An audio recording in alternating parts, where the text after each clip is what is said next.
Welcome to our channel. Today we how to scale Walmart Incorporated, complete guide step by step clearly. To scale Walmart Incorporated, begin by analyzing the company's current market position. Identify key competitive advantages such as low prices, vast product selection, and a strong supply chain. Next, conduct an in-depth analysis of customer demographics and shopping behaviors. Focus on understanding customer needs and preferences to tailor offerings effectively. Implement advanced data analytics to gain insights into customer trends and inventory management. Explore expanding e-commerce operations to compete with major online retailers. Evaluate opportunities for international growth by entering new markets with a tailor-made approach. Strengthen partnerships with local suppliers to enhance product offerings and reduce supply chain risks. Invest in technology to streamline operations and improve efficiency across all departments. Enhance marketing strategies to better resonate with diverse customer segments. Utilize social media to engage with customers and build brand loyalty.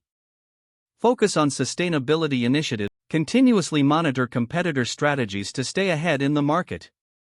Implement employee training programs to improve customer service and operational effectiveness.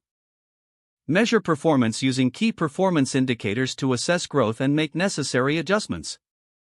Foster an innovative culture within the organization to encourage adaptability and continuous improvement. Regularly solicit feedback from customers and employees to identify areas for enhancement. Once these steps are in place, evaluate and refine your approach based on performance outcomes. By consistently adapting and responding to market trends, Walmart Inc. can achieve sustainable growth. If the page does not load, refresh the browser or try again in a private or incognito window. Make sure you are using the correct email address, then retype it carefully to avoid small typos. If your password is not accepted, use the reset option and create a new strong password you can remember. Check your spam folder for verification or security emails, then complete any requested confirmation steps. Enable two-factor authentication if available to improve account security and reduce unauthorized access risk. After signing in, review your profile details so your contact information and settings are accurate and current. If you see an error message, note it down and try again after restarting your device and internet connection. Don't forget to like this video and subscribe to our channel for more step-by-step tech guides.